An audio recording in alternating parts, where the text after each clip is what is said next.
remember they had a dog. It was a huge old Labrador with udders that, Nice. called Roy, but it was a bitch. Right. Because they didn't. Like they'd called it Roy before they realised it was a bitch, so it just stayed as Roy.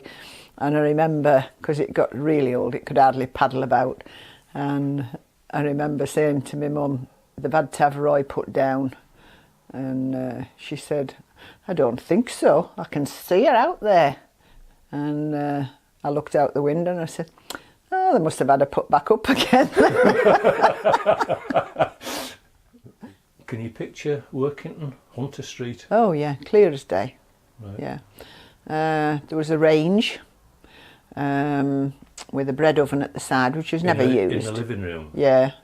Well, she had 2 rooms, but you never went in the front one. In the front room, unless you died. Yeah. And I can remember having a little, like orangey red plastic cup that was just mine when I went. I remember listening to, what was it, Take Your Pick, and what was the other one? Take Your Pick, and there was another programme with Hughie Green on the radio. Double Your Money. Double Your Money, That was on the telly. I don't remember it on the radio. Oh no, it was on the radio as well. Gas mantles. Yeah. She didn't have electricity. That's right. They put it in when she left. Yeah. I remember the outside toilet. Yeah. I mean, freezing. And there was only outside, nothing inside. No. Yeah. And upstairs there were 2 bedrooms. And it was so quiet. I thought you could hear the silence. What you heard must have been your heartbeat. Mm-hmm. And you went up with a candle, and then obviously you blew it out. But there was some light came through the window from Vulcan's Lane. Yeah. So it wasn't totally black. But I could just remember hearing this boom, boom, boom, boom when you were going to sleep. Mm-hmm. It was obviously your own blood. And I remember the park. Do you remember the park on Vulcan's Lane? And a slide. It would never pass health and safety these days. You went up a ladder like that. It was a death trap. It was. And then it had 2 bumps. And then this great long straight bit at the bottom. Brilliant. Yeah. With the teapot lids and sort of those witches' hats and swinging planks and things. Yeah, brilliant park. All of them lethal. All of them sort of. Yeah, they'd never pass it now. They'd never pass health and safety now. Yeah. I was thinking back to, just came into my mind as well, Crossways. Can you remember when Bert's van used to come round? Yeah. I remember 2 incidents with Bert's van. Yeah, I know one of them. One of them where you parked my bike. 3-wheeler bike. Yeah, in front of it with its, in theory, against the curb, and then you didn't realise it was there and drove over it. Yeah. And the other one was where, you used to keep a tally of who owed him what, written on the wooden bits inside, on the shelves and the down. Was it on display, that? Was it on full display? Yeah, it wouldn't say names, but it was addings up and who owed what. Oh, right. And his wife cleaned it one day, so he hadn't a clue who owed him any money. I thought they were posh because they'd got a white toilet seat. Oh, really? And everybody else I knew had got a black one. Oh, really? Yeah. And I was easy pleased in those days. Yeah, indeed. And they had a car before we did. I remember as well, because he worked, he must have worked in an office, but he was a rep, wasn't he? So he worked quite a bit from home, Uncle Elmar. Right, I didn't know that. And I remember him going to post letters very late at night once, and did we want to go with him? I don't know whether you came, but certainly John and I went. Mm-hmm. And we were in our pyjamas and we thought this was very exciting, going out in your pyjamas in a car late at night. We'd only got the post box. Well, we'd have to go to the post office because we'd have missed the post. Yeah. But can you remember the journey to Chesterfield? Oh, it was very long. Very long.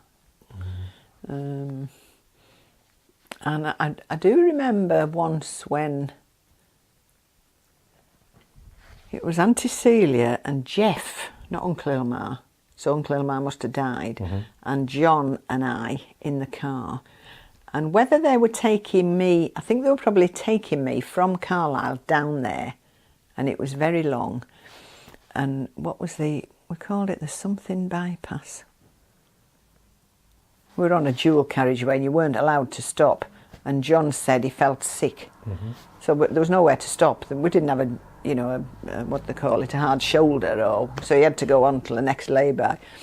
And I remember him saying, I'm going to be sick. So she found a plastic bag, emptied the sandwiches or something out of a plastic bag, maybe even a paper bag in those days, I don't know, but a bag. And she passed it back to him, and he caught most of this sick in the plastic bag, give him his due, passed it to his mother, and her idea was to get rid of it and throw it out the window. So she opened the window, threw the bag of sick down it, and came back. Now, it missed me because I was sort of lying down, so it went above my head. It hit every window in that car. Awful. I remember the trip. I remember one thing, getting washed before you got off the train. Oh, yeah, Your mother would drag you to the toilet and wash your hands and face because trains were that dirty. That's right, yeah. But the other thing... Oh, the other thing I remember when you went down on the train was you went into Leeds forward and came out backwards, or the other way around, because it was a dead end, and you went in and came out like that. So that was always intriguing. But the other thing was, we were often going down, it must have been sort of tea time in the winter. Yeah. And you'd go past the blast furnaces in Sheffield. Oh, yeah, And Attercliffe. What was it called? Attercliffe and Brightside, that's where the steelworks were. So that was great, that. And, It was quite exciting. I used to quite like going on a train. I remember once my dad coming to see us off, and I was in my new Easter clothes, and I had a lovely pink hat, and it blew off and went under the train, and he went down and got it. He was at work, so he was in his work clothes, and he went down under the train and retrieved my hat. Yeah, my hero. Don't keep banging your mic, eh? Sorry. Yeah. So, but we went quite a lot. My mum liked to ride on trains. You know, when I was old enough to go on my own, she'd take me down, stay overnight, and come back on the train, and then come back and pick me up at the end. She liked being on a train, just knitting and looking out the window, and flask of coffee. I still describe it. My childhood, the backdrop to it is Brief Encounter. Oh, really? If you watch that, the trains, the people, the waiting rooms, the buffets. Yeah. You know, you mentioned Bill Ferry. Yeah. Having a car. Yeah. He never had a licence.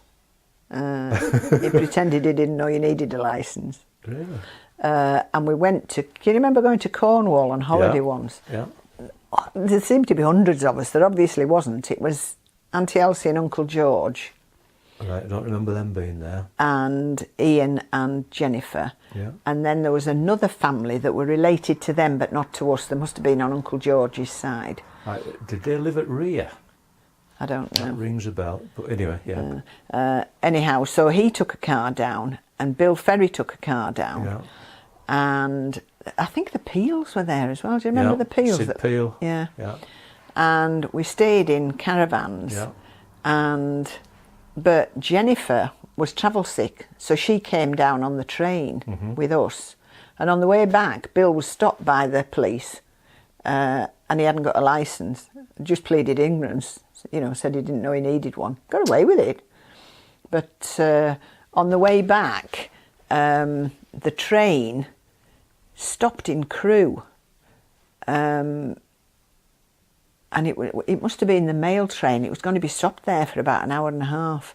Anyhow, my dad got off and found there was another train. If we were quick, we could get on this other train and save ourselves an hour and a half. And this is in the middle of the night. Or we were getting home in the middle of the night anyhow. And he says, quick, we can do it. So we had to get everything off, you know, off the overhead things. I think Jennifer was asleep on one of these overhead things. I was going to knitting, books, toys, everything, all the luggage. It always made me think, you know, when you sometimes see an odd shoe lying on a pavement or a sock draped over a fence. That disturbs me for some reason, that. A single shoe in the road. Yeah. It just offends my sensibility. Yeah, that somebody there is hopping about. Yeah. Anyhow, we made it just, and we on this train. He was fair thrilled with his little self.